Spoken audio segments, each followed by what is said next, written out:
We have the Tiger Evo GTR from Hiley Scooters. This looks to be a pretty beefy powerhouse of a scooter. I'm going to put the specs for this scooter on the screen right now, but I don't care about a spec sheet. I care about real world performance, so I'm going to tear into this thing so we can get it on the road and see what it can do. Usually scooter assembly is very simple. You're supposed to keep these boxes on a scooter or an e-bike for like a return window, but I always cut them open just so you can see how they're packaged from the factory. Do not do this. Always keep your box for at least a few days anyway. Okay, it looks to be packaged pretty well. We got our first goodie box here. This is our charging brick, and this is a 2-amp charger. Let me give you a top view of how this is packed. It looks to be put together pretty well in here. In here we got our display manuals, the scooter user manual, thank you card, one of these little cable management sleeves, another little cable management sleeve, and then yeah, we got the scooter handlebars. Let's get this thing tore out and put together.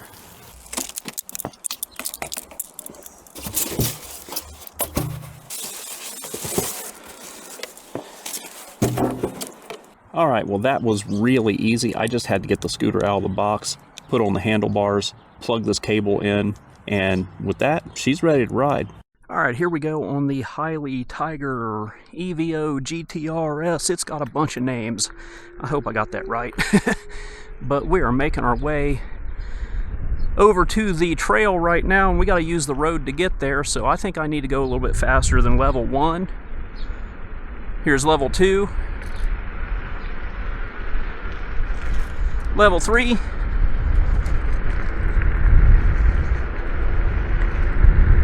Level 4. Level 5.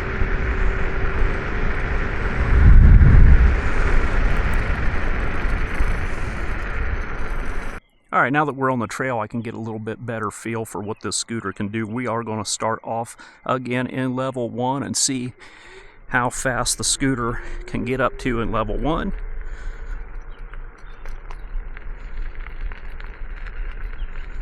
Looks like level 1 takes us up to right around 10 miles per hour. Level 2.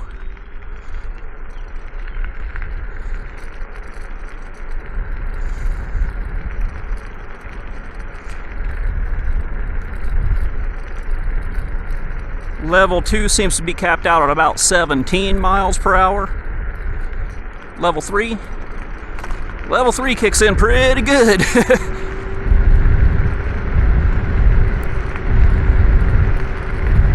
About 25 and a half. Level 4.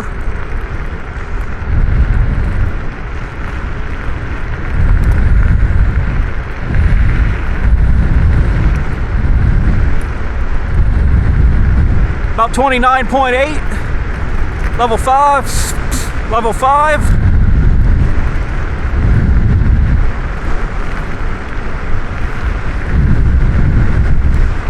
30.8 miles per hour. Now let's kick it into dual motor mode.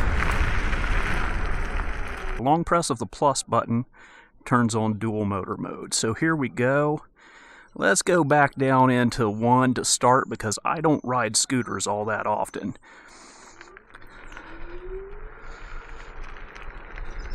Dual motor level 1 is capping us out at about 11 miles per hour. Level 2, about 18 and a half. Level 3, holy moly, level 3 kicks in hard. 27.9, 28. Level 4, holding on for dear life now, kids. 36. And level 5.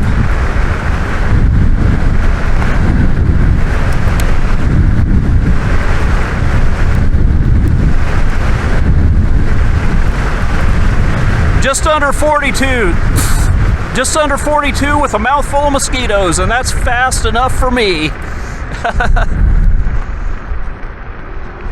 Yeah, and when you take off again, oh my goodness, it kicks in hard. I'm gonna go down here and do a hill climb test, and then turn around and come back and look at our range. All right, we'll do some Evel Knievel stunt moves here, taking off from a stop, level 5, both motors engaged. Oh my goodness, I was not ready for that. It wheelied and the back wheel kind of wheelied a bit, and the front wheel spun out. Yeah, this thing is no joke. All right, so I've knocked down into a little bit more of a just casual speed now in level 2 single motor. That way I can talk about the scooter and tell you what I like and what I don't like about it. Well, so far, there's really nothing that I don't like about it. I mean, it's super comfortable. It does a great job of absorbing all the dips and bumps, and I'm pretty much just bouncing on it right now, and it's adapting as I do that, no problem.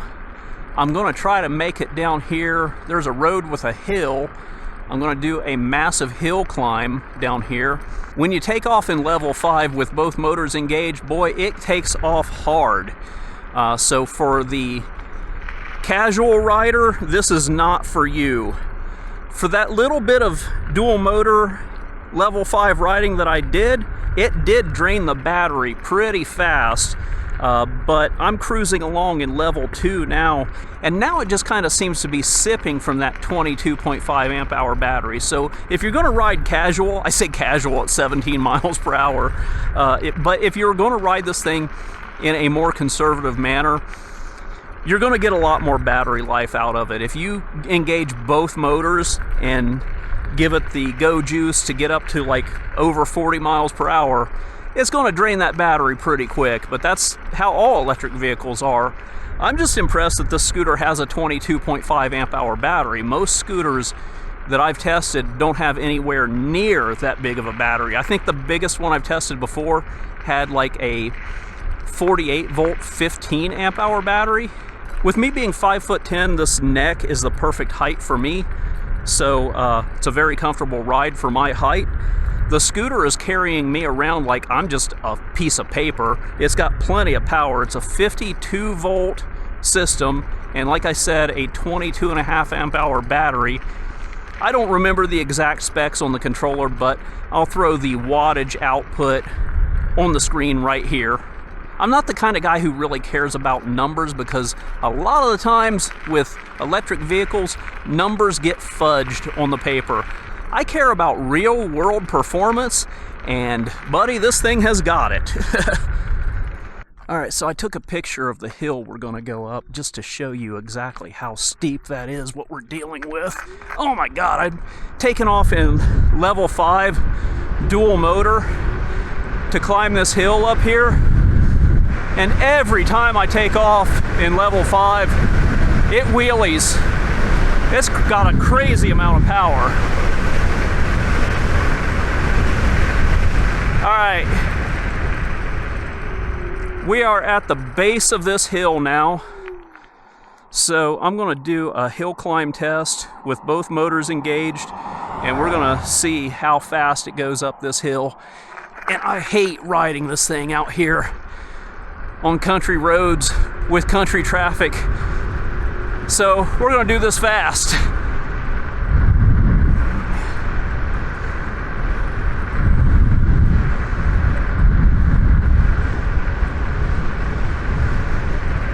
Looks like we peaked out going up the hill at about 27 miles per hour, and that's good enough for me on this road. I'm gonna come up here and turn around and go back. Like I said, I do not want to be on these country roads on a scooter at all. Going down that hill, oh my goodness, it wheelied again.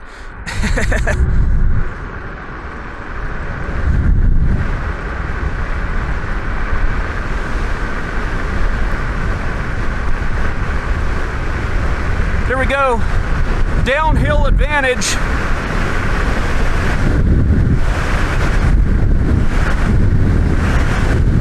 49.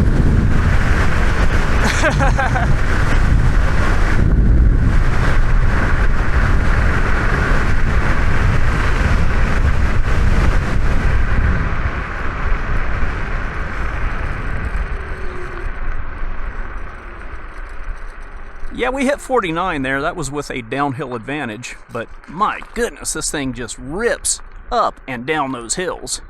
With that, I am gonna turn around and head back. There's not really much else I can show on this ride. We'll get back and check what kind of range we got. Yeah, we were at 87% battery life. I was cruising along in level 2. I've dropped back down into level 2 now. We are down to 76% on our battery life. We were at 87 before I started doing that hill climb test. Now I have a secret to tell about doing that hill climb test. I actually did it twice because the first time I did it, my camera wasn't rolling. So between two of those massive high-speed hill climb tests in level 2, in level 5 with dual motor engaged, it put a significant drain on the battery climbing that hill at top speed. So that is definitely something to keep in mind when you get up into level 5 dual motor, give it the go juice. It's going to drain the battery a lot faster. We're at 76% now. I'm going to ride it all the way back in level 2. The curse of dropping back down into level 2 and only doing 17 miles per hour after you've done almost 50 miles per hour on this thing is it just kind of feels like you're creeping along, whereas normally this is kind of about the speed that I ride this trail at. Alright, I am almost back to where I started, and the battery life is at 70%. I think we were at 76% when I last checked in. That was about 5 miles ago. It says 11 on the odometer, but I am almost back, so that's getting ready to tick over just now. So that's what you can expect for battery life out of this thing. It is considerably more battery efficient if you ride at a lower level. Again, I weigh about 190 pounds, and yep, we just ticked over 12 miles, so I'm almost back to the beginning. I'm going to call it for that for the range test. Again, if you ride it faster in dual motor mode, it's going to drain it faster, and if you sip the battery, and if you ride it in a lower mode, it is more likely to sip the battery. But let's get back on the road now, go up into a higher level, and get back to the beginning.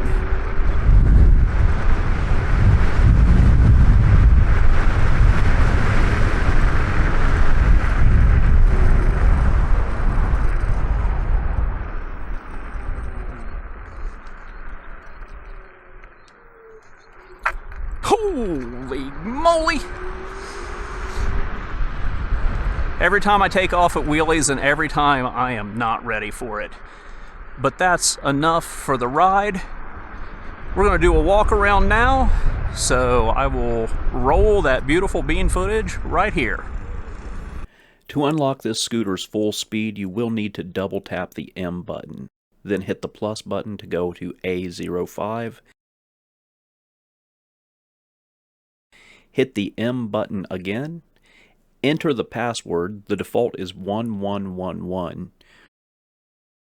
Then proceed to A3 and set this number to 100 to unlock 100% speed. The Hiley Tiger Evo GTR is built extremely tough with an awesome suspension. I weigh in around 190 pounds and it handles me just fine, giving a very comfortable ride. The spring suspension is adjustable on both the front and rear. The 10-inch tubeless all-terrain fat tires do a great job of helping to absorb bumps and dips and gravel in the road. The deck offers plenty of standing room at almost 8 inches wide and about 24.5 inches long. Weighing in at 64 pounds, the scooter packs a lot of power for its weight class. The handlebars are very wide with comfort grips, giving excellent handling. The stem has a double fail-safe that locks into place for riding mode, and this scooter easily folds up for transport. My only criticism with this is that the transport latch can come into contact with the taillight, possibly damaging the taillight in the future. But when the stem is in riding mode, this latch can double as a hook to hang a backpack or shopping bags. The scooter has very strong and capable Nut-branded hydraulic disc brakes and dual 1000-watt hub motors. The scooter has a non-removable 52-volt 22.5 amp-hour battery with dual charging ports. You can buy a pair of 3 amp charging cables and run 2 chargers at the same time, giving the scooter lightning-fast 6 amp charging. However, the included charging cable is only a 2 amp charging cable. The scooter includes a bright headlight, a tail light with integrated brake lights and turn signals, and there are also turn signals mounted on the handlebars. The scooter also has ambient side lighting that can be controlled via an app listed in the manual via QR code. This is an extremely powerful scooter, not for beginners and not for the faint of heart. If you buy this scooter, ride with extreme caution and proper safety gear. That's it for now. Thanks for watching, and I'll see you next time.